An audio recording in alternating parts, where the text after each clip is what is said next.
Goeiemôre almal. Welkom vanoggend. O my siel, wees bly, jou verlossing is naby, en die hemelse kleed sal jy dra. Wees getrou en waak, hou jou klere rein, want die koms van die Here is naby.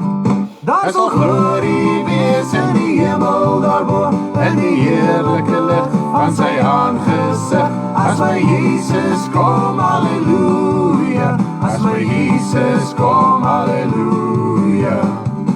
O my siel, wees bly, jou verlossing is naby, en die hemelse kleed sal jy dra. Wees getrou en waak, hou jou klere rein, want die koms van die Here is naby. Daar sal glorie wees in die hemel daarbo, in die heerlike lig van sy aangesig. As my Jesus kom, halleluja, as my Jesus kom, halleluja.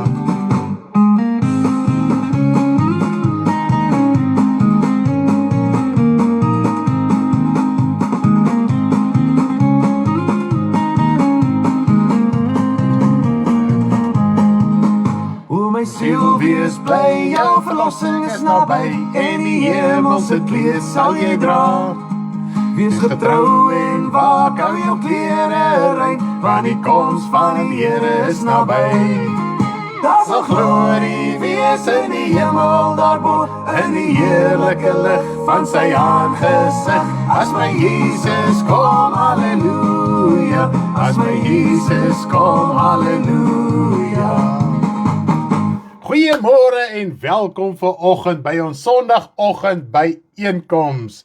Loof die naam van die Here. Ek hoop julle almal het lekker geslaap en is reg vir die saamkuier, saamgesels vanoggend hierso op die aanlyn kerk op Facebook. Nou ja, saai lewendig uit. Dis 'n livestream 8uur Sondagoggend Suid-Afrika tyd, soos jy van oorsee is, ons saai hierdie tyd Suid-Afrika uit. En na die tyd deel ons die boodskap op ons YouTube kanaal, Telegram channel, die audio en die video, en dan het ons ook 'n WhatsApp channel. Daar's al ons daaglikse dingetjies wat ons daar deel, en bietjie interessante vragies wat ons vra, en al die skakels ensovoorts wat ons met u wil kommunikeer is daarop. Vir al die deel is van die Bybelskool, asseblief sorg dat jy op die WhatsApp channel behoort, sodat jy kan weet wat ons daar ook met al ons mense deel, met u as broer en suster in die Here, rondom ons Bybelstudie ook. Nou, wat 'n opgewonde liedjie. Ons gaan hom nog so een keer lekker speel, dan sing jy saam daar by die huis, sodat ons net vir almal 'n geleentheid gee om hulle boodskappe te share en dan ook in te skakel. Kom ons sing lekker saam vanoggend.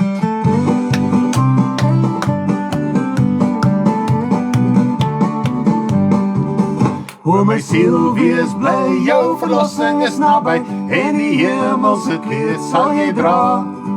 Wees getrou en waak, hou jou klere rein, want die koms van die Here is naby.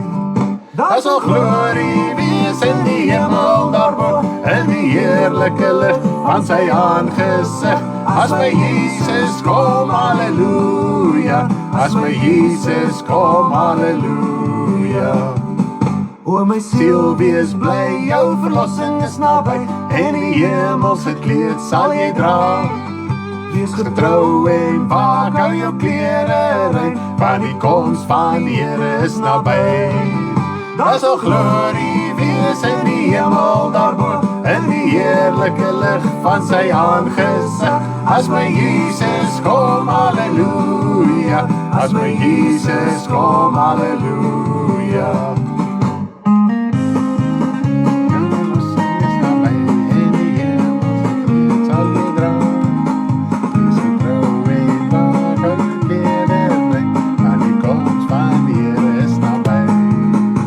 My siel, wees bly, jou verlossing is naby, en die hemelse kleed sal jy dra. Wees getrou en waak, hou jou klere rein, want die koms van die Here is naby. Daar sal glorie wees in die hemel daarbo, in die heerlike lig van sy aangesig. As my Jesus kom, halleluja, as my Jesus kom, halleluja. Prys die naam van die Here toe ek die boodskap so voorbereid vir vanoggend. En ek dink nou net die liedjie en alles wat hier gesing word. Dink ek, Here, dit staan in die Bybel. Dit is net so 'n lekker kort weergawe deurgegee dat as ons die koms van die Here Jesus verwag, moet ons geestelike kleed rein hou. So ons gaan vanoggend praat oor die wederkoms. Ons wederkoms verwagting. So dit is ons tema vanoggend. Nou voordat ons daarby gaan uitkom, gaan ons eers net lekker saam by die naam van die Here aanroep en vir almal bid wat siek en oulik is ensovoorts van Charmaine daar so in Loetswil, vir Kitty daar so in Stoffberg, en vir almal, my swaar daar so in Pretoria en almal wat ons ken, gaan ons net lekker saam bid. En as ek nie jou naam noem nie, asseblief terwyl ons bid, bring jou saak voor die Here, sê Here, hier is my saak ook. Het raak vir my bietjie ondraaglik, hierdie siekte, hierdie probleem in my liggaam. Ons dink aan Marlies ook hier so in Hopefield, so ek en my, sê weer? Mary, ons dink aan Mary ook, ek en die Here net loof en prys vir Mary se saak. Die Here gaan vir groot wonderwerk vir haar doen. Prys die naam van die Here. Ek weet die nuwe jaar het ek dit so in my hart gekry, so ons bid daarvoor dat die Here ook vir haar 'n kragtige wonderwerk in haar liggaam ook sal doen. En ook vir die res, dat hulle almal sal herstel. Marlies met haar operasie wat sy gehad het, ek en my vrou was die week het ons bietjie daar by Hopefield gaan oorslaap, gaan kuier daar by die Ludwig's. Dit was net een lekkerte en heerlikheid gewees. Daar so verskriklik warm gekry. Julle dink julle kry warm by Pretoria, trek Hopefield toe, dit is warm. So maar nietemin, ons gaan vanoggend net lekker oor die dinge van die Here praat, ons ewige verwagting, ons toekomsverwagting. Mense praat altyd van 'n korttermynbeplanning en 'n langtermynbeplanning. Daar's 'n ewigheidsbeplanning wat ons moet hê. En dis werklik, dit sluit 'n korttermynbeplanning in, eintlik 'n dagbeplanning, 'n korttermynbeplanning en 'n ewige langtermynbeplanning. So jou ewigheidswaarde, jou ewige beplanning begin by 'n korttermynbeplanning, 'n daaglikse beplanning, 'n minuutbeplanning, 'n sekondbeplanning. Is dit nie amazing nie? Prys die Here. Kom ons bid lekker saam en so gaan ons die naam van die Here groot maak vanoggend. Vader, ons wil U net prys en loof en eer en verheerlik. Vader, van gister af het ek dit so in my hart en ek het probeer ander boodskappe in my gemoed deurkry. U weet daarvan, ek met U gesels en gepraat daaroor, Vader. In my gemoed het dit so gemaal, maar die wederkoms bly, die verwagting. Dink ek, Here, wat kan ek daaroor sê? Wat kan ek daaroor praat, Vader? Wat ons opgewonde kan maak, wat ons hierdie verwagting in ons kan wakker maak oor die wederkoms. Vader, ek wil vra dat U my vanoggend ook sal help, dat ek die boodskap in waarheid en reinheid en in heerlikheid van U Gees sal kan oordra, asof U met ons wel sal spreek, die waarheid in gees en in waarheid. Ons prys en ons loof U. Here Jesus het gesê, U woorde is lewe. En wanneer ons die woord van waarheid verkondig, spreek ons lewe en ons sal die vrug daarvan eet. Enigiets buite dit is die dood. Dis woorde van die dood. Vader, hierdie wêreldse gesprekke is dood. Dis woorde van dood en ons eet daai vrug. Ons eet die swaarmoedigheid, ons eet die worries, ons eet die bekommernisse wanneer ons so top en praat en maal en gesels oor hierdie wêreld. Want praat ons die dood, selfs as U kinders, kan ons elke dag die dood praat, Vader. Dan dink ons nie, ons moet mekaar paai en net mooi en pragtige woorde sê en al hierdie mooi dinge en heuning om die mond smeer, dis nou die mooi woorde. Nee, Vader, die waarheid van die woord is lewe en die vrug daarvan sal ons eet, Vader. Halleluja, U stem nie saam met dinge as ons dinge doen net vir uiterlike vertoning, skynheiligheid en al hierdie dinge nie. Nee, Vader, as ons nie die waarheid spreek, spreek ons nie lewe nie. En ek wil vir U dankie sê dat U is weer eens daaraan herinner. Soms so in die gebed, terwyl ons met U praat, dan praat U met ons in ons harte en dan kan ons dit ook mekaar so deel in gebed voor die aangesig van U, want ons almal is in hemelse plekke. Waar dit presies is, Vader, weet ons nie. Hoe dit lyk, weet ons nie. Ons weet net ons siel is in hemelse plekke. Dis ons daar by die vergadering van 10.000 van engele. Vader, by hulle wat al reeds in die hemel is. Waar dit is, weet ons eers nie idee nie. Here, U koninkryk is so groot en magtig en majestueus, ons kan dit nie ons kan dit nie, Vader, pyl nie, want Here, ons probeer u hemele uitwerk volgens ons ou beperkte aardekie. Hier is 'n grenslyn en daar's 'n begin en daar's 'n einde. By u is daar nie begin en einde nie. By u is daar nie grense nie. U is almagtig. U kan bly skep en skep en skep en skep en vergroot en vermeerder, net soos u wil. Wie gaan nie keer? Ek gaan nie keer nie, Vader, want u is die God van hemel en aarde. Dit wat ons in die Bybel lees, het betrekking op ons terwyl ons op aarde is, Vader. En wanneer ons die ewigheid ingaan, dan is dit klaar. Die woord sê profeseë gaan ophou, tale gaan ophou, wonderwerke gaan ophou, gesigte gaan ophou. Hoekom gaan dit ophou? Want dan is ons daar waar ons moet wees, dat ons die gesigte en drome en die dinge nodig, dat u met ons praat nie, Vader. Ek dank u vir die heerlikheid van die woord. Ons besef weer eens, Vader, hierdie week wat verby is, hoe dien ons u, Here? Is ons swaarmoedig? Is ons depressief? Is ons neerslagtig?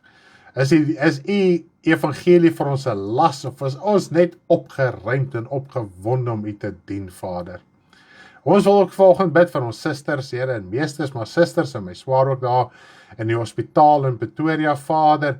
Wil ons vra dat u genesende krag aan hulle gaan openbaar maak, in hulle liggame van Shamaine hierso in Lutsville, Vader, Mary, wat ook daar so is, Vader, Marlies hierso in Hopefield, en Kitty daar in Stoffberg, ons dink aan Ria, en ag, almal, Vader, wat kronies is, sê weer? Martie, ons dink aan Martie, Vader. Here my God, daar is soveel wat soveel uitdagings in hulle liggame het, hulle is nie meer jonk nie, Vader, en ons wil vra dat u hulle sal help, en sal oplig, en sal genees, en sal deurdra. Daar is Dani ook, Vader, die liggaam van hom, hy wil ook net nou nie meer volgens die dinge van hierdie reël van die natuur gaan nie, as ek het so kan stel, en daarom bid ons u, Vader, dat u hom ook sal genees en sal help, en ook sal ondersteun, Vader. Ons dank u voor in Jesus naam. Daar's ander wat sy naam ek nie genoem het nie, wat dalk al oulik is, en Vader, wat ook behoefte het, finansiëel, tydelik, materiële sake. Ons wil vra dat u hulle ook sal ontmoet en vir hulle sal voorsien. Ons dink aan ons broers en susters wat 'n stryd het om in sekere areas van hulle lewe verlossing te kry. Ons vra dat u ook asseblief hulle sal help. Here, ek weet nie hoekom nie, ek dink volgens spesiaal in Tanya daar in Pretoria, Vader. Here, as ek aan haar dink, wil ek sommer volgend huil. Ek weet nie hoekom nie, ek wil net bid, Vader, dat u haar sal oplig en sal versterk.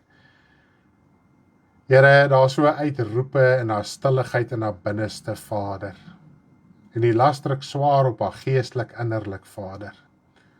En ons wil vra dat u haar sal versterk en net sal oplig, en dat sy vandag sal hoop en bemoediging kry, Vader. Ook deur hierdie boodskap, en dat u Gees met haar sal praat en met haar sal werk in haar binnekamer, Vader.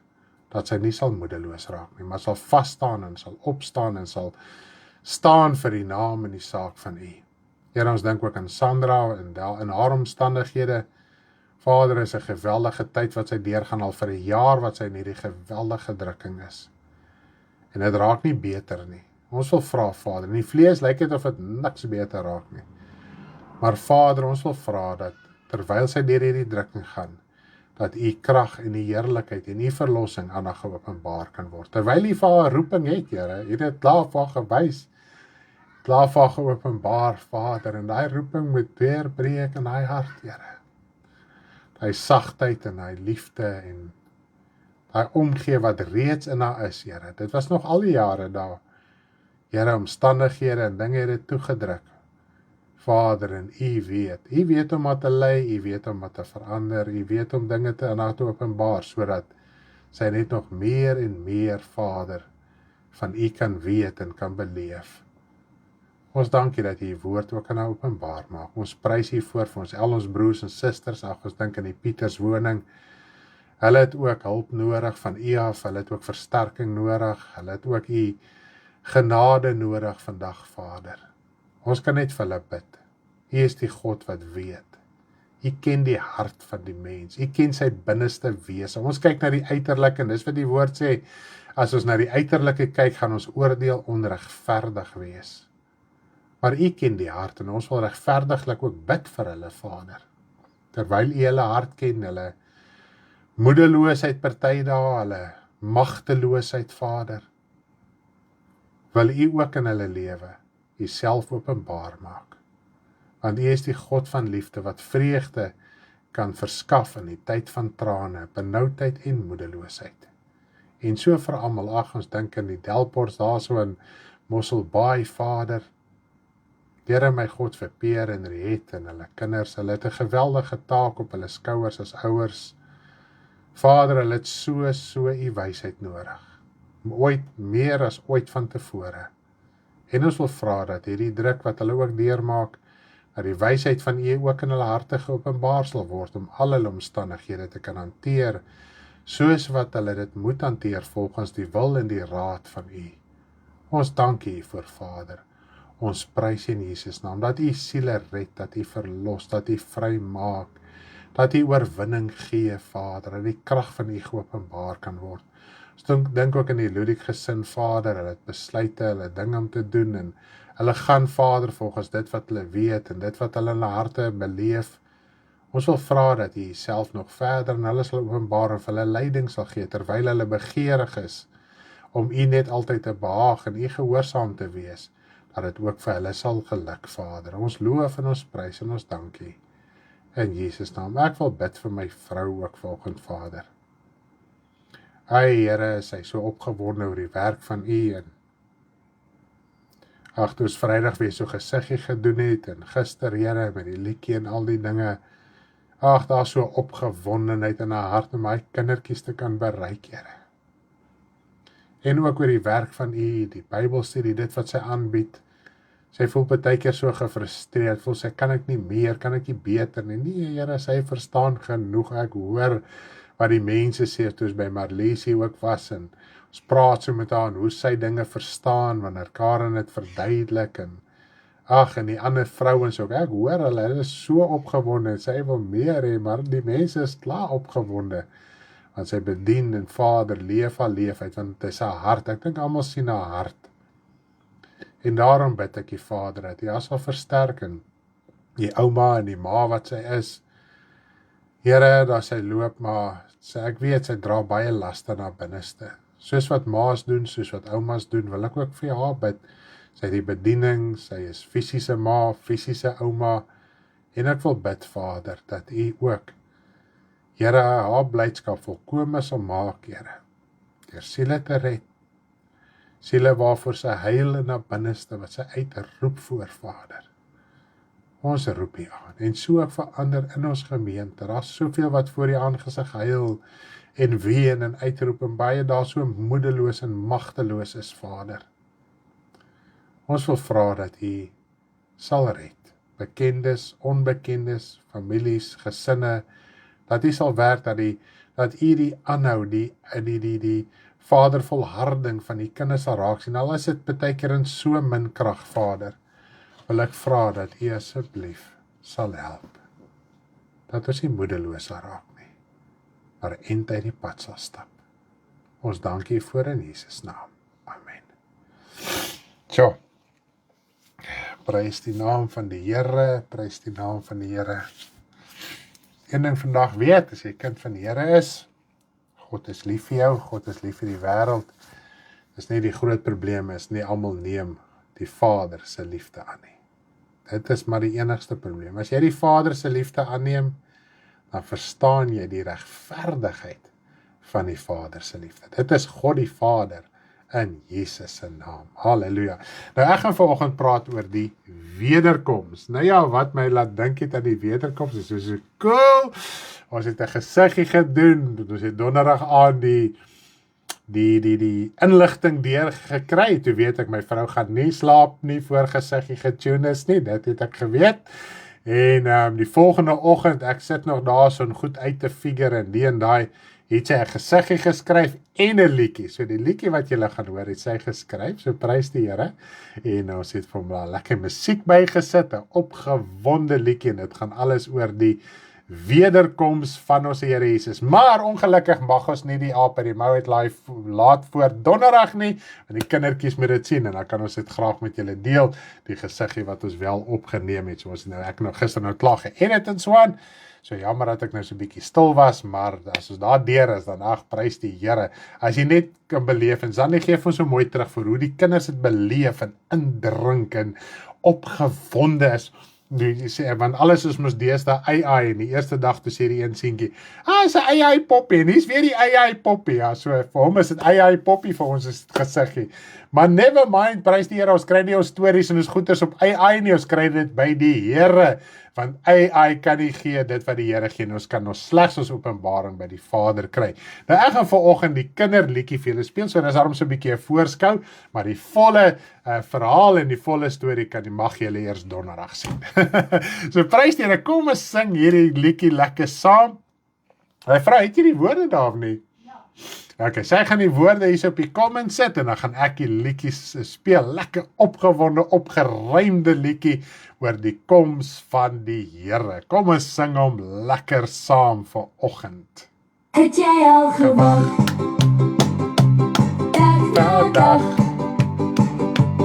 was die Jesus om vir ons te kom sterf.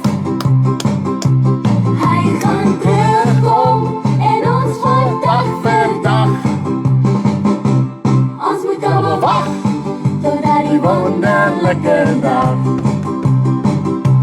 Ons moet allemaal wag, totdat die wonderlijke dag. Het jy al gewag, het jy al gewag, dag na dag, dag na dag. Hy gaan terugkom en ons voor dag vir dag. Ons moet allemaal wag, totdat die wonderlijke dag. Ons moet allemaal wag, totdat die wonderlijke dag.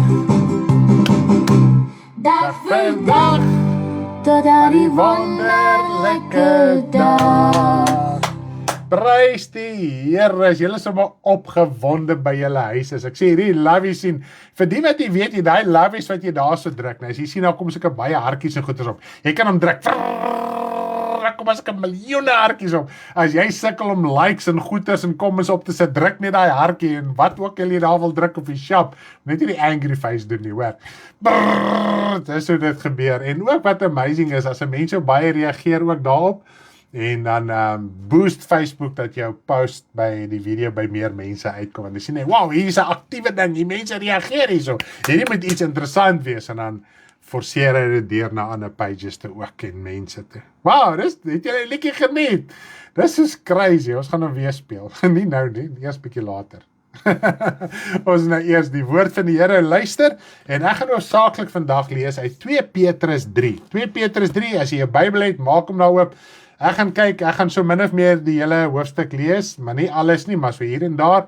So ek gaan nou nie verse vooraf uitsonder nie, maar 2 Petrus 3, dit uiteindelik 18 verse 1 tot 18. So ek gaan net so lekker deurlees en dit so saam met u deurgesels, want daar is soveel mooi en ryk dinge rondom die wederkoms van ons Here Jesus Christus, wat ons opgewonde kan maak. Daar sê, kom ons lees, sommer van vers 1 af, laat ons lekker deurgaan.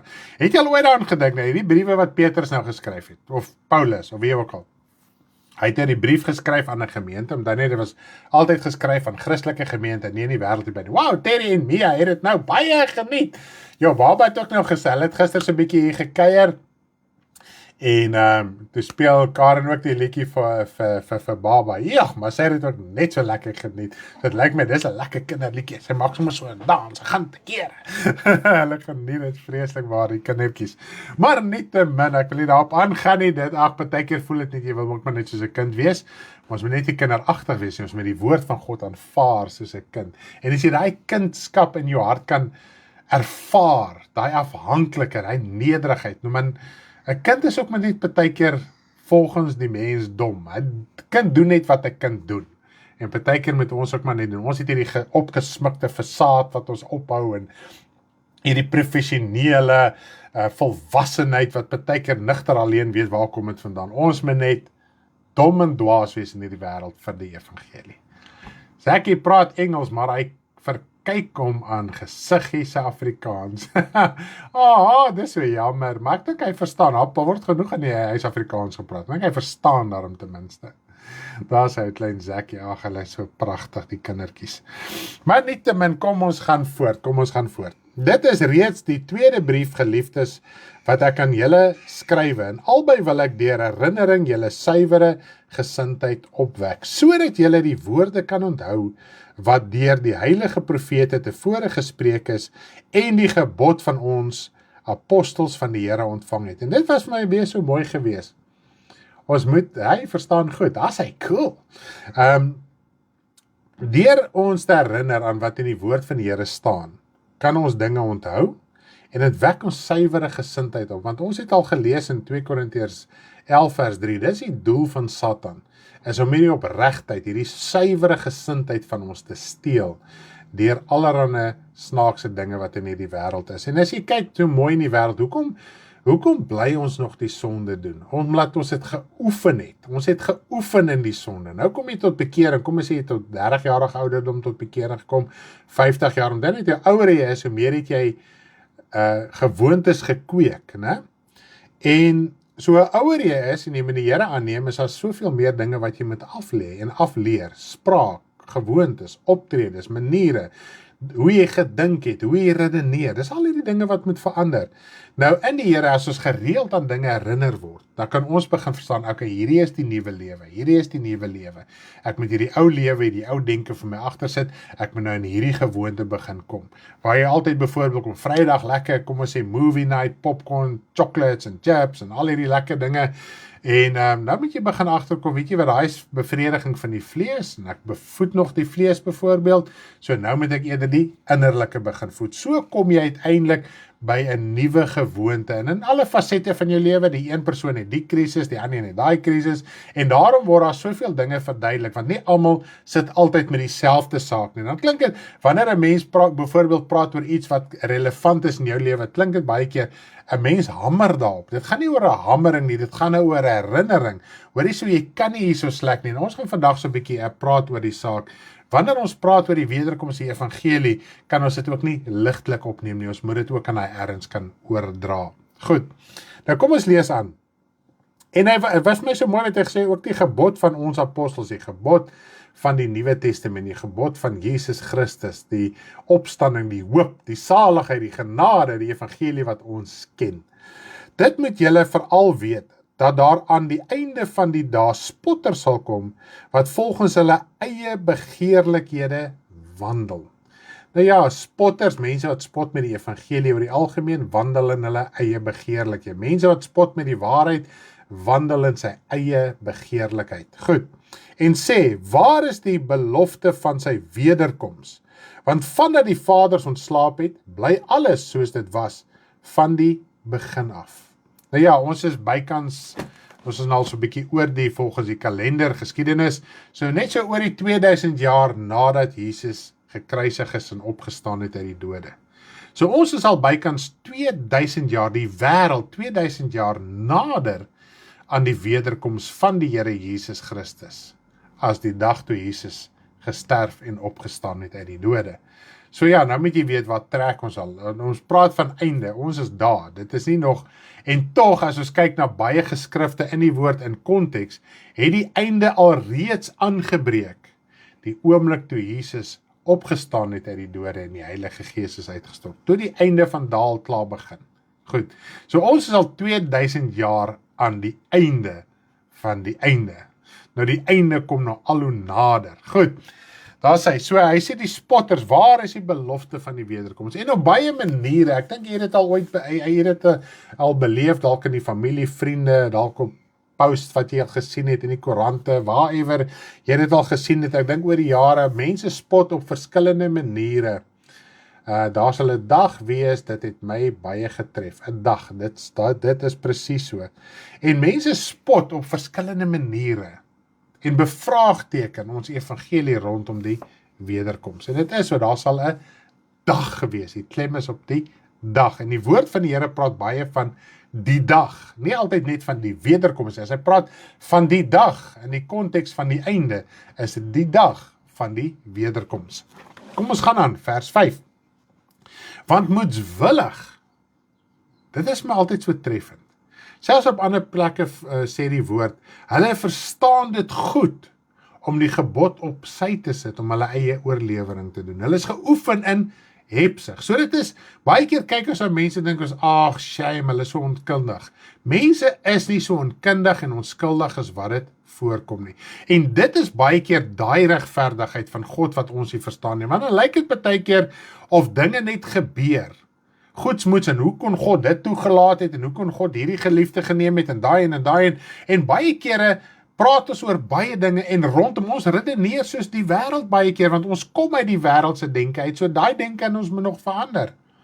Maar mense weet baie meer as wat hulle besef. Ek het nie eens die Bybel geken nie, maar tog het ek in my hart geweet, daar is 'n wederkoms. Ek het geweet, daar is 'n Jesus. Ek het geweet, hy is die seun van God. Ek het geweet, ek moet my bekeer. En niemand het dit vir my gesê nie. Niemand het my gesê, Stanley, jy met jou hart vir die Here gee, weergebore word om hemel toe te gaan. Dit was as jy in die kerk gedoop was, is jy outomaties op pad hemel toe, want dit is nou sommer alles. Maar jy het anyway nie verstaan wat hulle vir jou traai verduidelik het nie, want die persoon wat vir jou verduidelik, die leraar, die dominee, want hy net so by the way, dominee beteken meester, en die Here Jesus sê, jy mag niemand op aarde jou meester noem nie. So elke keer as jy vir 'n dominee sê, dominee, dan sê jy vir hom meester, so jy ag hom op dieselfde vlak as Jesus, indien nie groter nie. Want Jesus is ons meester. Ons is broeders van mekaar. Daarom wil ek nie op 'n titel genoem word nie, want 'n titel kan jou verhoog. En mense verhoog hulle self deur titels, apostels, profete, ek is 'n diaken, ek is 'n ouderling, ek is dit, en dit is hierdie groot titel, wat aangeskryf word, aan jou godsdienstige werk, en dit is eintlik al wat dit is. Dit is 'n godsdienstige werk vir 'n kerkinstansie.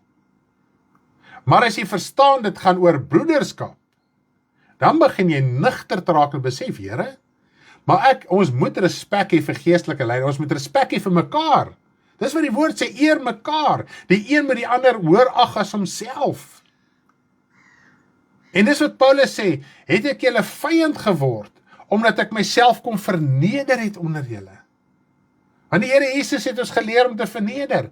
Al heers die ander, jy moet bly verneder. Al voel jy aanhou, hy is nou die baas, omdat jy jouself verneder, let it be. Die Here Jesus het gesê, moet dit nie teestaan nie. Jy moet bly verneder, jy moet bly onderwerp, jy moet bly aangaan.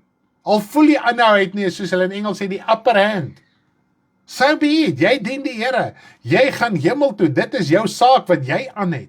Jy het geen ander saak, jy het nie 'n saak met 'n mens aan nie. Jy het nie 'n saak om in hierdie wêreld te probeer oorheers en te domineer nie. En die Here Jesus sê, hierdie heersers van hierdie wêreld heers met gesag, maar broeders, so moet dit nie onder julle wees nie. Selfs die manier hoe jy besigheid doen, hoe jy invloed het in hierdie wêreld, moet nie wees soos die wêreld nie, want hoe ons invloed moet hê is deur vernedering, deur nederigheid, deur onderworpenheid aan God die Vader, deur sy seun Jesus Christus. En dan is die gesag van God se gees in jou, nie dat jy oor daai mens in die vlees gaan heers nie, maar dat jy geestelik standvastig kan wees, dat die bose nie die oorhand oor jou kan kry, en jy kan moedeloos raak ter wille van iemand wat in die vlees meer belangrik en kragtiger is as jy nie. En dit moet ons verstaan. Die woord sê, ons is nie die invloedrykes in hierdie wêreld nie. Ons is nie die magtiges nie. Hy het die dwaase uitverkies om die wyse te beskaam. Ons gaan vandag weer eens deur die skrifte lees. Hy het juist die eenvoudige uitgekies om die evangelie te verkondig, van die eenvoudige as afhanklik van God en nie van wêreldse wysheid nie. En as jy afhanklik is van God, dan kan jy die woorde van God spreek, asof God, al klink dit dwaas in jou ore of in die ander persoon se ore. As jy vir iemand sê, hy moet hom bekeer, om hemel toe te gaan, het jy geweldige wysheid gepreek. Want dis die wysheid, omdat net Satan kan nie voor vergifnis staan nie. Daarom haat hy die evangelie van werklike hartsbekering, nie die transformasie ding wat deesdae in die Christelike kerk aangaan nie. Dis maar net 'n transformasie, 'n verligting. besluit jy gaan 'n nuwe wending, jy gaan 'n nuwe, hulle praat mos nou van kopskuif. Daar is nie van kopskuif in die evangelie. Jou hart moet verander, en as jou hart verander, dis wat die Here Jesus gesê het. As jou hart verander, dan sal alles verander. Sodat met 'n hartsverandering kan wees, sodat jy anders kan dink, anders kan redeneer, anders te kan praat. En soos dat jou hart verander, gaan jy begin anders te praat, dink en redeneer. Wat al hoe meer vir die wêreld soos dwaasheid gaan klink. Maar tog, as jy in die wysheid van God praat, dan maak dit baie keer monde doodstil. En al wat hulle vir jou kan sê, jy's 'n sekte. En moenie met die Bybel onder die arm loop nie, en moet my nie oordeel nie. Dis al wat hulle kan sê op die einde van die dag. Maar die waarheid wat in jou is, kan hulle nie verwyder nie. Want Jesus Christus kan nooit verwyder word nie. Amen. Kom ons lees aan, want moedswillig vergeet hulle dat daar van lankal af hemele was en 'n aarde wat uit water en deur water ontstaan het, deur die woord van God, waardeur die toenmalige wêreld met die water oorstroom is en vergaan het. Weereens, die Here, God die Vader het deur Jesus die hemel en die aarde baie mooi, goed, perfek geskape. Toe kom daar sonde in, en dis wat hy sê, daai toenmalige wêreld, daai eerste wêreld, het vergaan deur die water, en toe daar eintlik 'n hele nuwe skepping plaasgevind. Want die woord sê, dan na die skep, en dan na die vloed, het daar eers seisoene begin. Toe was daar skrik tussen die mens en die dier. Dit is baie interessant hierdie dinge. Dit is crazy. As jy Genesis verstaan, volgens die waarheid van die woord, is dit so ryk. Prys die naam van die Here, as net om 'n verhaal te lees van die skepping en van Noag en die ark ensovoorts. Is dit nie amazing nie? Voor dit, almal sê nou, hoe het Noag die leeu's en almal, en hoe die leeu's nie die bokkies geëet in die ark en so nie. Maklik, daar was nie 'n skrik vir mekaar nie. Die woord, die Here het in die begin alles geskape, goed en perfek. Die son het ingekom, maar daar was nog nie 'n skrik van die mens teenoor die dier teenoor die mens en die diere teenoor mekaar nie. Die leeu's en die wilde diere en die karnivore, wat ons nou vandag ken as karnivore, almal het gras geëet en plante gevreet, hulle het nie mekaar geëet nie. Die mens kon al diere geslag en geëet het, maar dit was nie 'n amptelike opdrag van God nie. So hulle almal kon in harmonie in die ark gebly het. Gaan lees Genesis 6. Doen jouself 'n guns, gaan lees Genesis 6. Daarna het daar eers die skrik gekom. Daarna het die leeu's die bokkies begin eet. Daarna het al hierdie dinge begin. Dit is amazing. Lekker om die koortjies te luister. Gaan asseblief, volg die channel. Daar sê, dankie Terrence vir die links wat jy vir ons opsit. Ja, die koortjies is amazing. Dit is op ons Telegram channel. Klik daarop en dan gaan luister jy die audio. Prys die naam van die Here. Jy kan sien, jy het al gesien, van tyd tot tyd like op Facebook op, en ons het ons playlist op YouTube, maar die audio op Telegram vat maar min data en so, en jy kan dit aflaai op jou foon sonder om data te gebruik. So ja, so jy kan daar gaan behoort, gaan follow altans. Maar die teenswoordige hemel en aarde is deur dieselfde woord as 'n skat weggelê en word vir die vuur bewaar teen die dag van die oordeel en die verderf van die goddelose mense. Hoor mooi wat hy sê. Hierdie aarde, en ek meen, daar's 'n koninkryksbediening, en die koninkryksbediening is legio. Daai gesegde hoor ek baie. Moenie met die Bybel in die arm loop nie. Ek het gesê ek loop nie met die Bybel onder my arm nie, ek loop met die Bybel in my hart. Prys die Here, Lisery, Lisel, is presies net so. Dis presies net so. Ek het ook al aangedink, nee man, loop nie onder jou arm nie. Hy moet in jou hart wees. As jy onder jou arm is, sit jy nog met 'n probleem. Maar as jy in jou hart is, prys die naam van die Here. Hoor ook baie mense sê, moenie my oordeel nie. Ja, dis die groot ding, Cynthia, en sodra jy die woord verkondig, en omdui net, ek het al vir mense gesê, moenie my oordeel. Sê ek, wag, stop net gou hierso. Maar jy oordeel my mos nou. Nee, sê hulle, nee, ek sê, jy oordeel my, want jy sê vir my, ek moet nie jou oordeel nie. In ander woorde, ek is verkeerd. So jy oordeel my ook, dat my oordeel verkeerd is. So wanneer jy vir my sê, ek oordeel jy my ook. So dan weet jy wat my sê nie, dan is dit maar net hoe dit is. Ons moet net volgens die woord dinge beoordeel, verkondig en uitleef. Want ons oordeel moet regverdig wees. En dit kan slegs regverdig wees volgens die woord en wanneer die Gees in ons hart is. As die Gees van die Here in jou hart is, jy nie bekeerd is nie, dan gaan jy ook die Bybel lees, maar jy gaan hom ook verkeerd verstaan, verkeerd interpreteer, en so is jou oordeel dan ook verkeerd, als haal jy skrifte uit die woord uit aan. Is dit nie amazing nie? Gees gee lewe. Maar hy sê, hierdie teenswoordige hemel en aarde, soos wat hy in die begin met die vloed was, gaan vernietig word. Nou sê die mense nee, die Here Jesus gaan hierso terugkom op hierdie aarde en dit gaan herskep word. En dis eintlik die koninkryksbediening. Dit was op 'n stadium 'n geslote Christelike groep gewees. Maar die hele Christelike wêreld het al hierin ingekoop. Ek onthou as 'n klein kind, as jy gesê het, die Here Jesus gaan hier op hierdie aarde bly en blaai, het maar na die tyd en hoor jy het sulke gesprekke gehoor. Dan het almal net vir gesê, van hy sal wegbly. Want dit was gewoonlik die Jehova getuies en die 7-dagse adventiste wat hierdie ding verkondig het. Hoofsaaklik, daar was ander splintergroepies ook, maar hulle was nou maar die hoofgroepe gewees. Nou het al almal in hulle leerstelling ingekoop wat vroeër jare vals was. Vroeër jare het die Christelike wêreld sulke Christelike denominasies as vals uitgekry. Want daar was skriftuurlike riglyne wat hulle kon neergelê het. Nou is al die skrifte verdraai. So basies jou hele Christelike wêreld het al ingekoop in 'n koninkryksbediening in die sin van ons moet hierdie wêreld verander, dat God na hierdie wêreld toe kan kom, ag die Here Jesus, dat ons hier kan regeer. Jesus sê vir dit gaan vernietig, dit gaan verwoes word.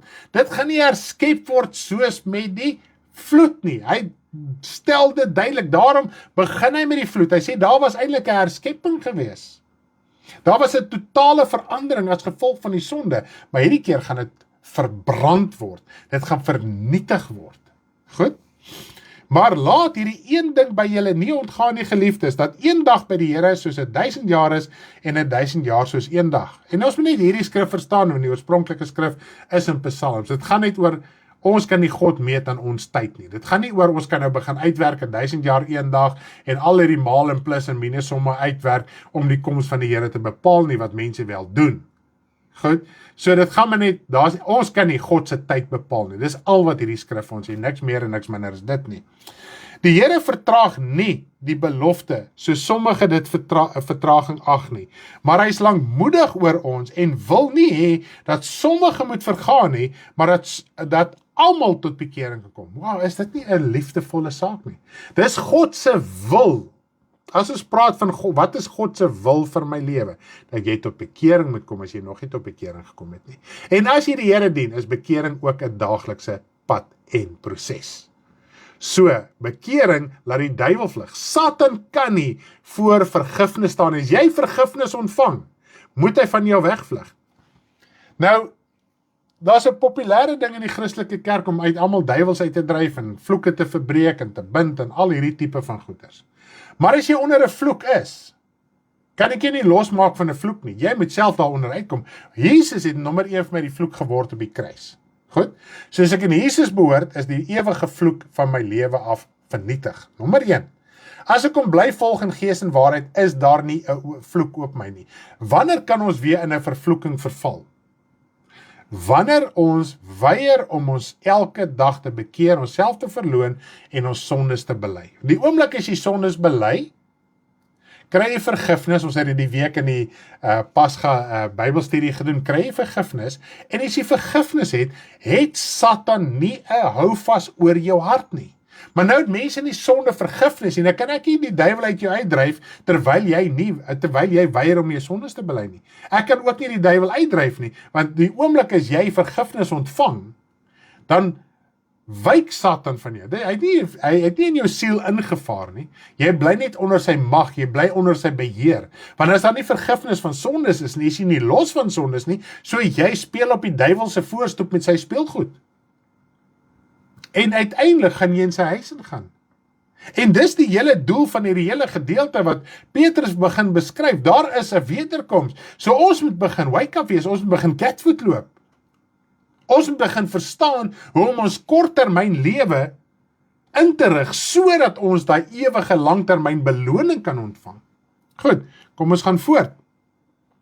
Maar die dag van die Here sal kom soos 'n dief in die nag, waarin die hemel, en almal beskryf die dief in die nag as stil. Maar hoor mooi, beskryf die dief in die nag, en dan gaan ek vir julle verduidelik hoekom sê hy soos 'n dief in die nag. Waarin die hemele met gedruis sal verbygaan, en die elemente sal verbrand en vergaan, en die aarde en die werke wat daarop is, sal verbrand. So, dis nou net so wel 'n dief kom met al sy mag en sy gewere en sy whatever, en hy maak een bohaai en geraas en hy kom breek by jou huis in. Dit maak tog nou nie sin hierdie saak nie. So dief beteken ewe skielik, wanneer jy dit nie verwag nie. Onverwags.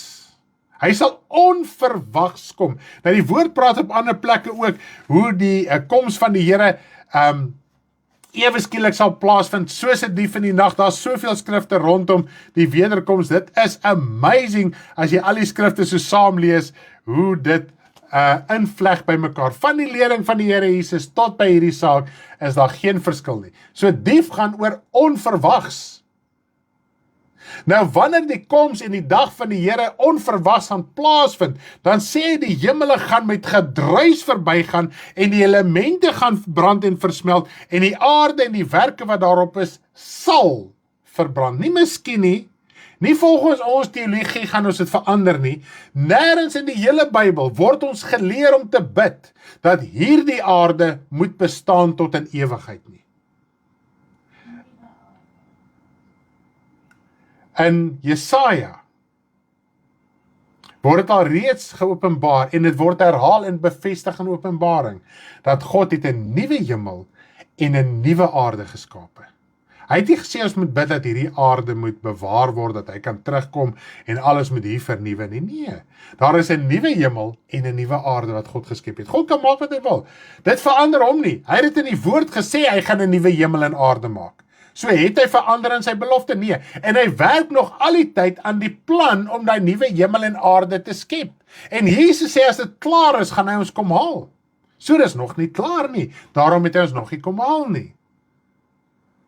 Dis net amazing om die woord, dit, selfs die wederkoms, dit hoef nie so swaar, lasvol, heimsinnige dinge te wees nie. Dis lekker, dis heerlik, die waarheid maak ons vry. Loof die naam van die Here van die leerskare. Kom ons lees vers 11. Terwyl al hierdie dinge dan vergaan, hoedanig moet julle wees in heilige wandel en godsvrug. So terwyl al hierdie dinge vergaan, hy sê, nou moet julle meer begin besef, en dit is waar jou dagbeplanning inkom, jou korttermynbeplanning. Hy sê, moet julle wees in heilige wandel.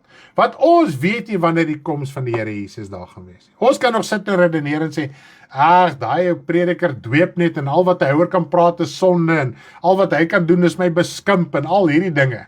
Dan gaan jy nog so in jou sonde sit. Dan is die wederkoms daar. Hy sê in 'n oomblik, in 'n oogwink. Dis wat hy in Korintiërs sê. In 'n oomblik, in 'n oogwink. Weet jy hoe vinnig is 'n oomblik en 'n oogwink? Dit is verskriklik vinnig. Dit is soos 'n knip van 'n oog, so. En dit is alles verby. Ek wil gou vir julle lees hierso in 1 Korintiërs. Kom ons blaai net gou terug bietjie soontoe. 1 Korintiërs 15, ek gaan lees van vers 49 af, tot en met vers 54, 49 tot 54, gaan ek net deurlees, en dan gaan ek dit so saam deurpraat verder met Petrus. Hy sê, en soos die beeld van die aardse gedra het, so sal ons ook die beeld van die hemelse dra. Wil jy nie die beeld van die hemelse dra nie, is crazy. Maar dit verklaar ook, broeders, dat vlees en bloed die koninkryk van God nie kan beerwe nie. Ook beerwe die verganklikheid, nie die onverganklikheid nie. So jou aardse liggaam, of hy nou manlik of vroulik is, oud of jonk is, dit kan hierdie liggaam van vlees en bloed, kan God se koninkryk nie ingaan nie. Hy moet verander, daar moet iets met hom gebeur. Prys die naam van die Here, want hy is sondig. En die Here Jesus het gesê, ek gaan kom om julle te kom haal waar ek is. Waar is Jesus nou? Op in die aarde? Jou siel is in die geestelike wêreld, waarin die gees van God is. En dis ook die gees van Jesus, en daarom sê ons, Jesus is in jou hart, God is in jou hart. Die Here Jesus het gesê, beide van ons gaan woning by jou kom maak. Goed. Kyk, ons deel julle verborgenheid mee. Ons sal wel nie almal ontslaap nie, maar ons sal almal verander word. So almal gaan nie sterf voor die wederkoms nie. Hierdie is net mal om aan te dink. Ons vrees so die merk van die dier en al hierdie tipe van goed is. En die merk van die dier gaan kom, soos wat ek hier sit, hy gaan kom. Hy is klaar daar, dinge gebeur al, dis hoe dit is. Ons kan nie daar teen redeneer nie. Maar die oortuiging moet klaar in jou hart wees, as die oortuiging klaar in die hart is om deel te wees van hierdie wêreld, van die Here sê, my kinders kom onder haar uit, kom onder die hoervrou, die geld mag uit, julle denk, julle hart, julle wese. Dit gaan geïmplementeer word, maar nou sê hy, nou is dit die merk van die dier, en nou is dit die wederkoms, en die woord sê direk daarna is dit die wederkoms. Dan sê hy, daar gaan kinders van die Here wees, tot by die wederkoms. So nie al die kinders hier van die Here gaan doodgaan van honger, terwyl die merk geïmplementeer gaan word nie. God gaan op 'n manier vir sy kinders sorg. Hoe? Weet ek nie. Dis net opgewonde om daaraan te dink.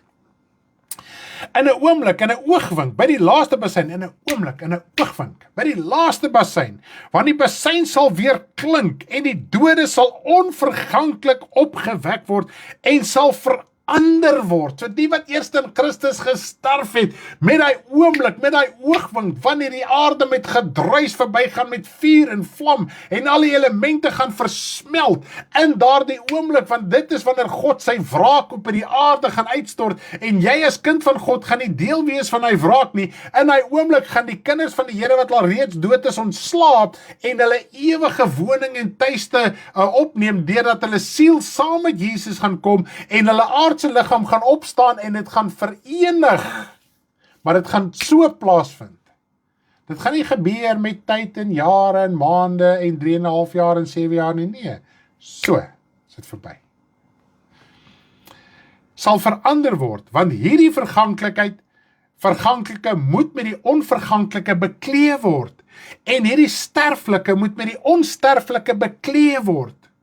En wanneer hierdie verganklike met die onverganklike beklee is, en hierdie sterflike met die onsterflike beklee is, dan sal vervul word die woord,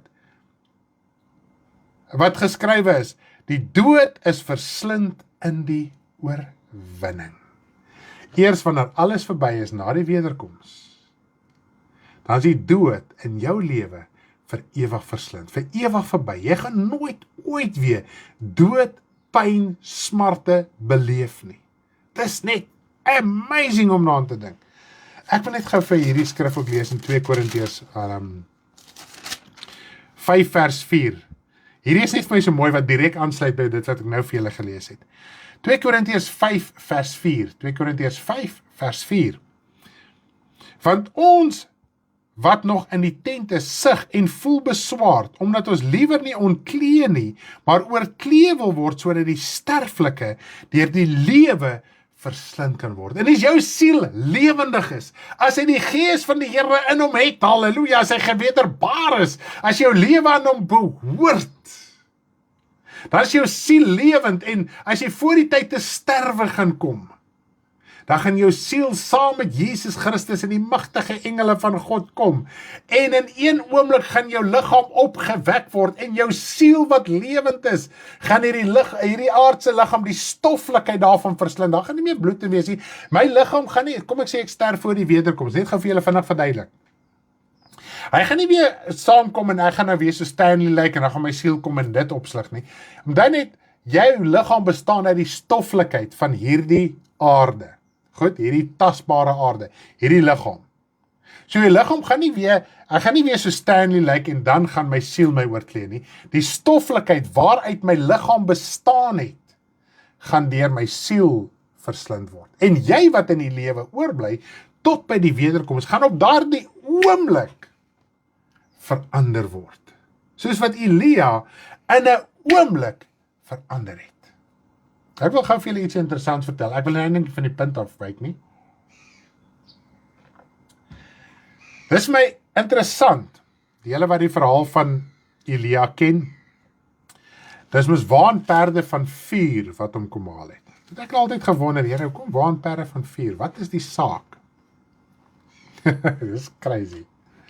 Elia moes ook in een oomblik verander word. Sy aardse liggaam moes in een oomblik verander word, en net die vuur kon dit gedoen het. Okay? Met die wederkoms van die Here Jesus Christus, hy sê die aarde gaan met gedruis verbygaan, en die elemente sal verbrand en versmelt. Die Here Jesus praat daarvan, hoe die wraak van God uitgeoefen geword, en dit is hierdie vuur wat op die aarde gaan reën, en dit gaan alles verbrand en versmelt. Nou jy wat in die lewe oorkom, en dis wat hy op een plek sê, jy word soos deur vuur heen gered. Die vuur moet hierdie aardse liggaam verander. En dis die krag en die heerlikheid en die majesteit en die gees van God in jou lewe. As jy die gees van die Here het, by die wederkoms, die gees van God wat in jou siel is, wanneer die geestelike wêreld geopenbaar gaan word, gaan in een oomblik daai vuur, dan gaan jy agterkom, jy's gedoop met die gees en met vuur die dag van jou wedergeboorte, gaan hierdie liggaam verander, soos wat hy Elia se liggaam verander het, met die wa en perde van vuur. Want wat doen vuur? Vuur vernietig sonde. Vuur vernietig ongeregtigheid. So in 'n oomblik, voordat jy dit nog gaan beleef, gaan jou liggaam verbrand en verander. Hierdie sondige liggaam gaan in een oomblik verbrand en verander. Nou redeneer ons oor, is verassing reg, en is verassing nie reg nie, en al hierdie tipe van goeters, né? Hierdie liggaam moet van hierdie bloed ontslaa raak. Hy kan nie dieselfde bly nie, hy moet teruggaan na die elemente van wat hy uitgeskaap is, uit die stoffelikheid van hierdie aarde. En in een oomblik, so as jou liggaam klaar vergaan het, moet hy net verslind word, want hy het nie meer bloed in hom nie. So of jy nou veras word, en of jy liggaam verbrand word, wat is die verskil? As jy gaan bly tot by die wederkoms, gaan vuur jou verander. In een oomblik, soep, het gaan net so wees. Het gaan nie 'n hele 10-20 minute proses wees, soos wat hulle by krematoriums doen nie. Nou, ons moet nie worry nie. Veras of graaf toe, maak nie saak, wat is die metode wat gebruik word, hoe jou liggaam op die aarde vergaan nie, dit kan niks aan jou siel doen nie. Die oomblik as jy te sterwe kom, hierdie liggaam moet vergaan. Ek dink ons het die skrifte nou gelees. Hierdie verganklike liggaam.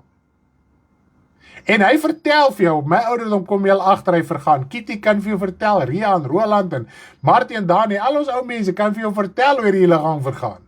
Die wat kroniese siekte al het as 'n jong mens, wat deur groot operasies gegaan het, is nou 'n paar gehad die jaar in ons bediening. Dan kom jy agter, hierdie jou liggaam is maar verganklik, hy kan net so ver gaan, dan is dit klaar met hom. Karen het eendag vir my gesê, op 60 moet jy gaan.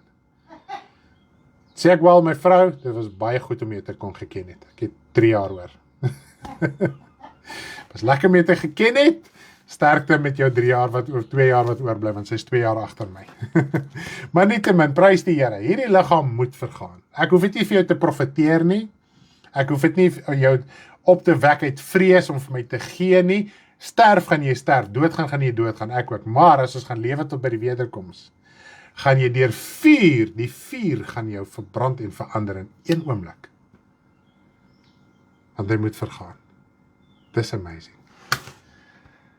Halleluja! Dan denk jy nie aan 'n stille voorverdrukking, wegraping nie, want dit bestaan nie.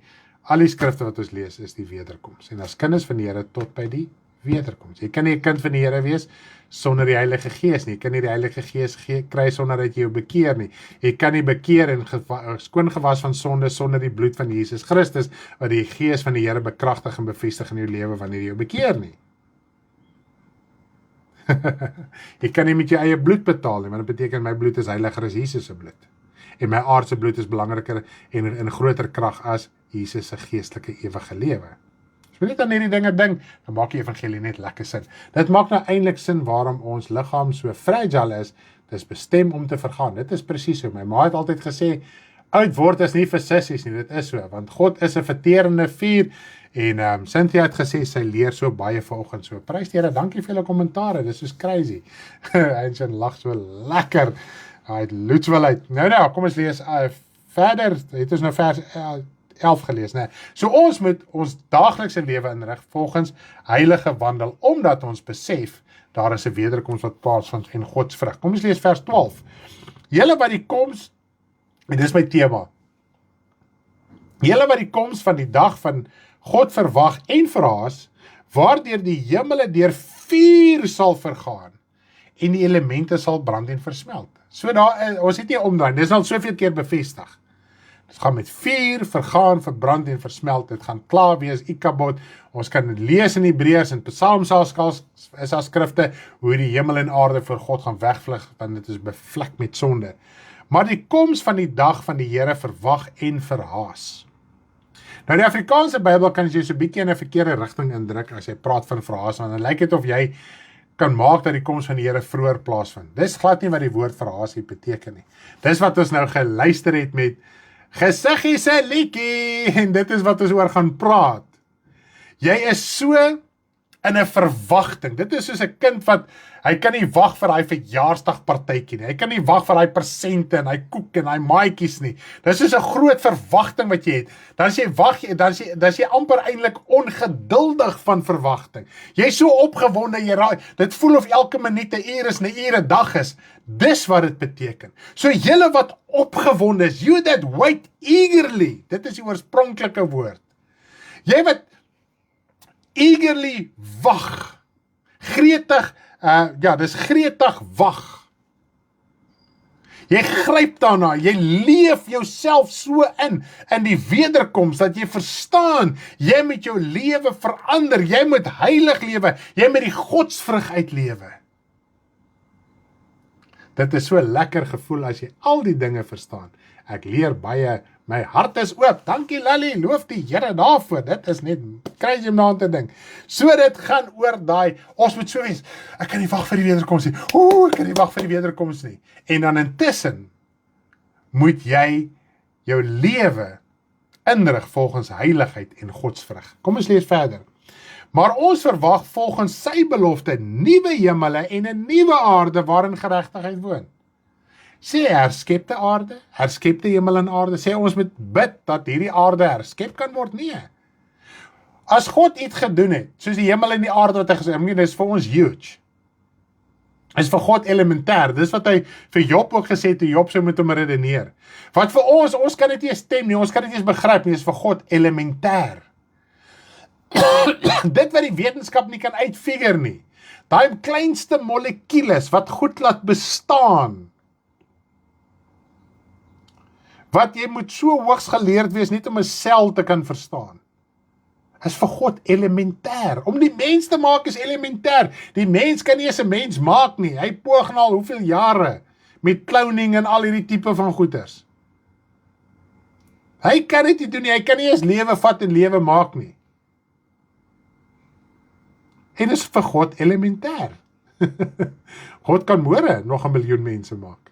Dis vir hom maklik. So hy kan 'n nuwe hemel en aarde maak, en hy mag dit doen. Maar hy het al klaar in die Ou Testament gesê, hy gaan dit doen. So God het nie verander nie. Ons wil hê God moet van sy plan verander, want party mense het 'n lekker luukse lewe op aarde, so hulle wil hê nie dit moet aangaan, en hulle heers oor mense, en hulle die upper hand, en so gaan hulle aan. Maar glo my, die meeste van ons wat vandag luister, wil nie hierdie aarde hê soos wat hy is nie. Trust me, dis 'n ashoop, is 'n damp, dis 'n vullishoop. Maak net die oë oop, dan kom jy agter. So kry jou ewige verwagting, jou hoop reg. Goed, kom ons lees aan. Daarom geliefdes, terwyl julle hierdie dinge verwag, beywer julle dat julle vlekkeloos en onberispelik voor hom bevind mag word in vrede. Moenie bang wees nie, want ek is met jou. Moenie bang wees nie, bly by jou. Moenie bang wees nie, ek is met jou. Ek gaan oral met jou saam. Dit was laasweek se kinderliedjie. Gesiggie lekker is soos crazy, is mal. Ek love it. Ek sê ek is so bly ek is met Gesiggie getroud. Bevind mag word in vrede. Ons moet vrede kry. En as daar onrus is, daar sonde is wat nie bely en uitsorteer nie, is daar ongeregtigheid is, as jy bevlek is met die sonde, dan is daar nie vrede nie. So dis maklik om vrede te kry, it's easy peasy, jy bely dit, jy kom voor die Here, jy sê, Here, ek is regtig jammer, ek het my verhard, ek is rebels, ek opstandig, ek is weer sinnig. Dit gaan nie net altyd oor sonde nie, partykeer is jy dood eenvoudig opstandig en rebels, en eintlik spyt omdat ons die Here dien, en ons wil nog lekker op hierdie aarde lewe, ons wil die begeerlikhede indrink, maar God se Gees stem nie saam met ons nie, dan is daar onrus in ons, en dit is wanneer ons in baie opsigte sommer net opstandig raak. Kom ons lees aan.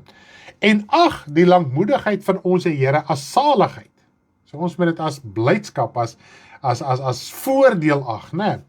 Soos ons geliefde broeders, Paulus ook vir ons met die wysheid wat aan hom gegee is, aan julle geskryf het. Net soos in al hierdie briewe, hy spreek daarin oor dinge waarvan sommige swaar is om te verstaan, wat die ongeleerde en onvaste mense verdraai net soos die ander skrifte tot hulle eie verderf. Vers 17.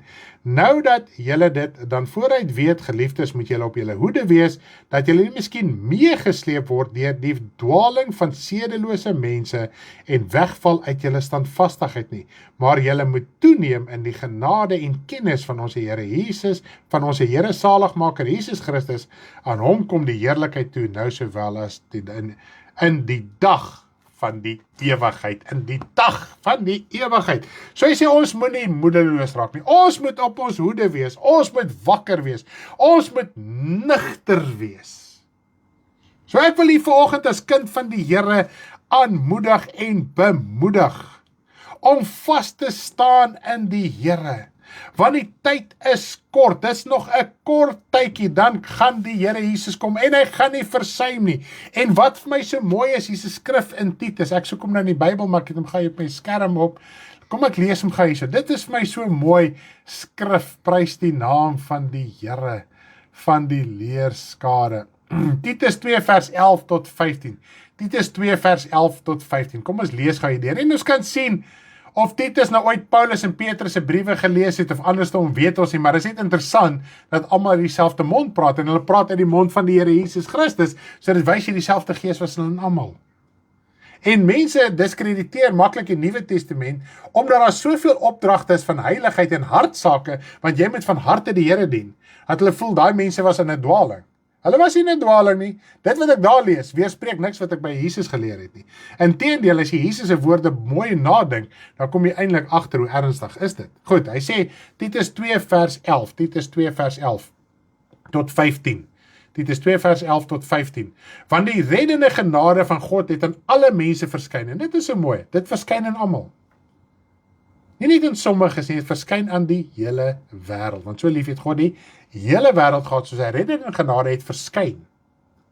Hy gee dit, hy openbaar dit, en leer ons, wat leer die reddende genade van die Here van ons? Nou kan nie almal neem die reddende genade aan nie, alhoewel dit aan almal verskyn het, en leer ons om die goddeloosheid en wêreldse begeerte te verloon, soos die evangelie wat jy verkondig, jou nie leer om hierdie goddelose begeerlike wêreld te verloon nie, is jy nie besig met 'n evangelie wat 'n ewigheidsverwagting het nie, want daai evangelie sê, jy gaan stil weggeraak word, dan gaan jy terugkom na hierdie aarde toe, en jou ou Mercedes gaan dalk 'n nuwe Mercedes wees.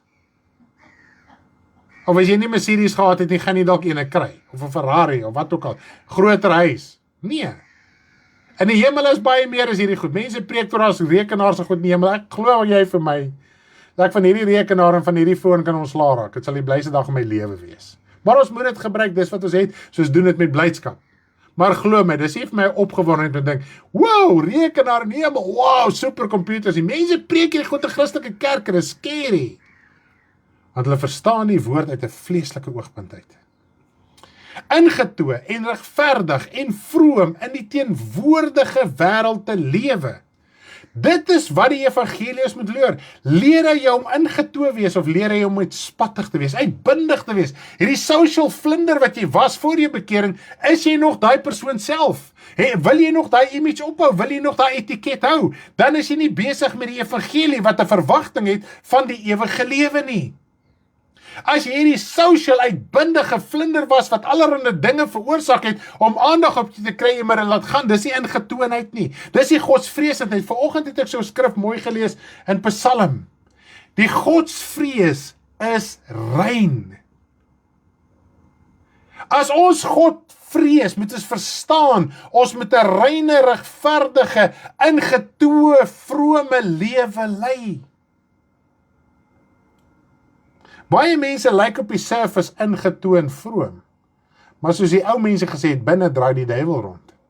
Jesus het gesê, binne is die doodspeenere. Buite lyk julle pragtig, julle spraak, julle stemtoon is reg, jy sê nie te veel nie, sê nie te min nie.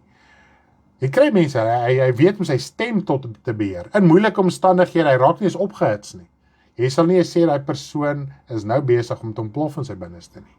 Dis 'n goeie eienskap. Maar is die hart uitgesorteer? Is die hart vroom? Is die hart vriendelik? Of is dit maar net gesig? Kom, as kinders van die Here, kom ons kry daai hartsaak reg. Dis wat die Here vir ons wil sê. Ons moet die hartsaak reg kry. As ons daai ewige verwagting het, moet ons hart reg kry. As ons lewe inrig volgens hierdie wêreld, sê ons dade vir ons het geen ewige verwagting nie. Ons het geen hemelse verwagting nie. Ons het geen wederkomsverwagting nie. Terwyl ons die salige hoop en verskyning van die heerlikheid verwag, hulle het almal hierdie verwagting gehad. Paulus sê, ek het so verwagting, ek gryp daarna asof ek dit kan kry, maar hy het geweet terwyl in die vlees is, gaan hy dit nie kan kry nie, maar dit was sy verwagting. En van die grootte God en ons verlosser Jesus Christus. Wow, hierdie is net amazing. Die verskyning van God en Jesus, en hierdie is mal. Ne? Ons weet nou al vanuit die reeks, vanaf die wedergeboorte, die doop en nou. God die Vader het alles deur Jesus Christus gemaak. Nou ons weet is eers in die Nuwe Testament geopenbaar, want Jesus is die Seun van God wat eers geopenbaar is in die Nuwe Testament. Nou ons lees, God het alles deur Jesus gemaak, want hy was die eersteling van God die Vader se weë. So voordat enigiets gemaak was, engele, aarde, hemele, mens, almal was Jesus eers daar. Goed, so hy het alles deur Jesus gemaak. Daarom moet hy ons ook deur Jesus red. En hierdie is net super cool. Selfs met die wederkoms. Want toe Jesus op aarde was, het hy vir ons kom openbaar wie die Vader is, in woorde en in voorbeeld. Maar hy kon nie die Vader aan ons kom toon het nie. Want toe hulle van vra, toon is die Vader, sê hy my gesien, het jy die Vader gesien? Beteken dit, Jesus was die Vader? Nee. Sy denke, sy manier, sy optrede, sy gesindheid. Dis waarvan hy gepraat het, sy karakter, dis wat hy in die wêreld kom wys het, dis wie die Vader is, liefdevol, hy wil julle help, hy wil julle genees, hy wil julle red, hy wil verlos, maar daar is nie vriendskap met die wêreld nie, daar is nie vriendskap met die duiwel nie. Daar is regverdigheid en geregtigheid. Goed. Nou selfs met die wederkoms, dis die wederkoms van Jesus, want Jesus met sy wederkoms, gaan die Vader geopenbaar word. En God die Vader is 'n verterende vuur. Daarom is hy nog nie in hierdie wêreld in sy wese, wie hy is, geopenbaar nie. Daniël het hom gesien in 'n gesig as die oue van daai, en hy kon dit nie gehanteer het nie, sy liggaam kon dit nie verwerk het nie. Maar daai oue van daai, wat die mense wys vir ons, waar is jou God? Daar gaan 'n dag kom wat hy deur Jesus Christus geopenbaar gaan word. Daar gaan hulle sien wie is Jesus. Dis nie liewe Jesus nie. Dis nie liewe Jesus in 'n krib nie. Dis nie liewe Jesus hier en liewe Jesus daar nie. Dis 'n vors in God se koninkryk. Dis die woord van God. Dis die krag van God in Jesus Christus. Dan gaan hy geopenbaar word, want Jesus gaan die wraak van God openbaar in hierdie wêreld. Hy gaan die parskyp van die grimmigheid van God vertrap. Ons lees alles in Openbaring 19, jy kan dan gaan deurlees. En in daai proses, wanneer dit gebeur, word die Vader geopenbaar, en dit is waarom hierdie wêreld wat met sonde bevlek is, in een oomblik gaan uitbars in vlamme. Want sonde en ongeregtigheid kan nie met God gemeenskap hê, kan nie voor God staan nie. Nou kan ons verstaan waarom God Adam en Eva eerder uitgedryf het. Hy het hulle eerder weggekry van sy aangesig af. Anders sou hulle verteer en sou vir ewig in die hel en smarte gewees het. Dis hoe liefdevol God is, om ons as mens, wat na sy beeld geskaap is, terug te kry na sy beeld, sodat ons die ewigheid kan ingaan. So die Vader word deur Jesus geopenbaar, selfs by die wederkoms.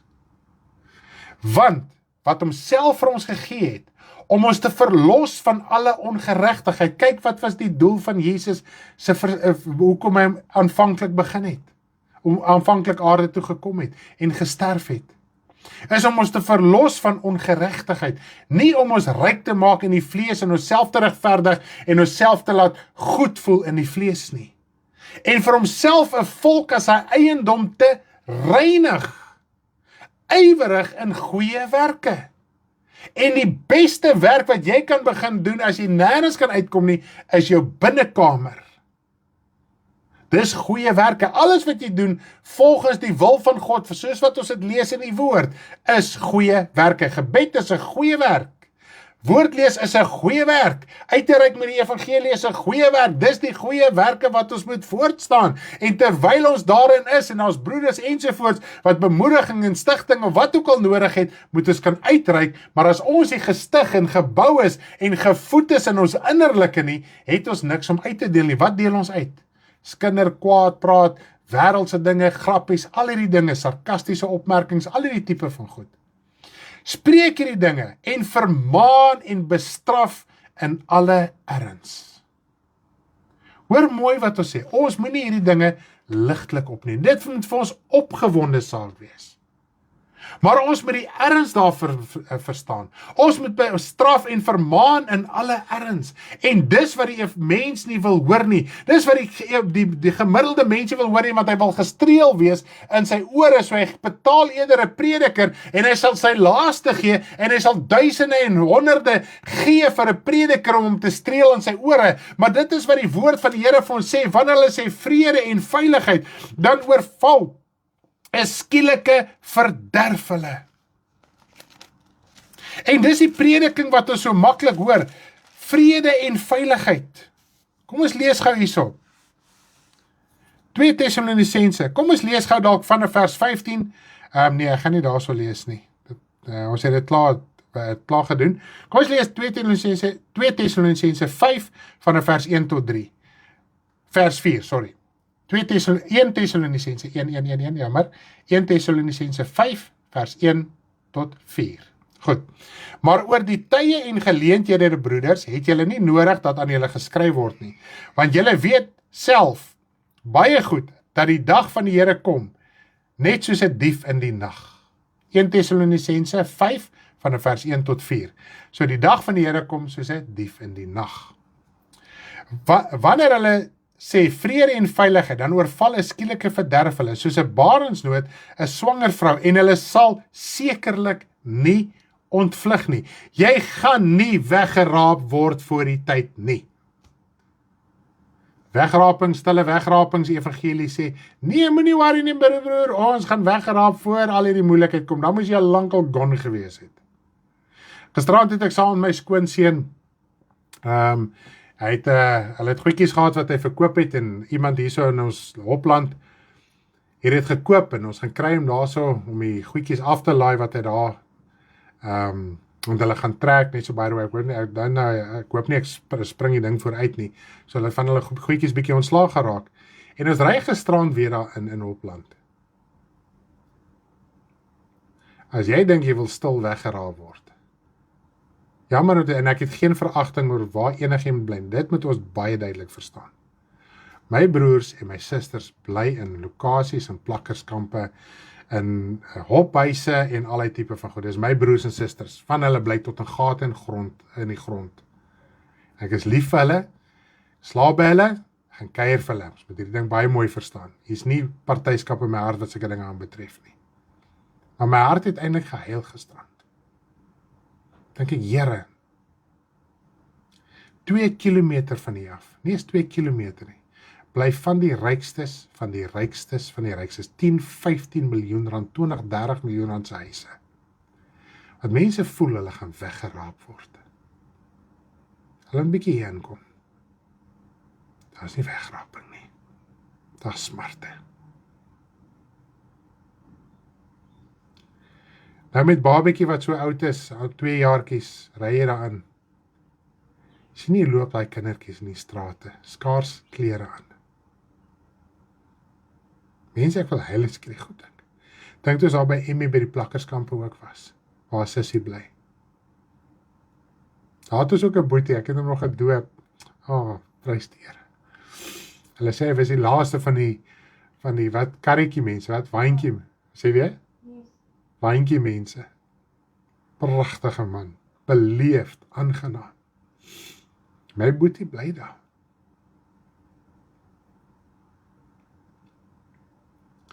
As jy opgesmikte evangelie wil hê, Kom bietjie uit jou voordeur uit. En dan sien jy, ek sien nie die 30 miljoen se huis nie. Ek sien die kind wat op straat rondloop. Waar is sy ma? Waar is sy pa? Waar is daai kind se wegraping?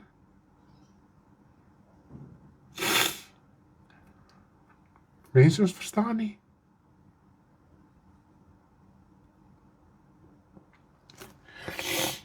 Ja.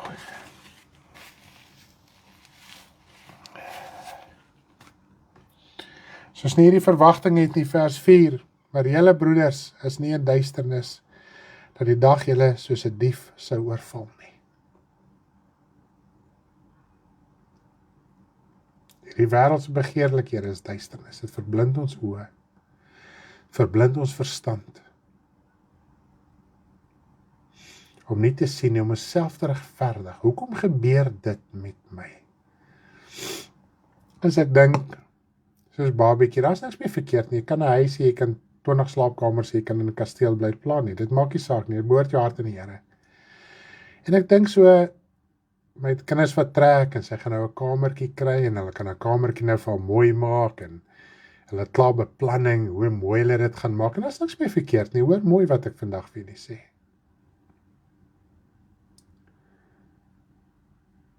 En ek sien daai kindertjies, bly in 'n sinkhuisie.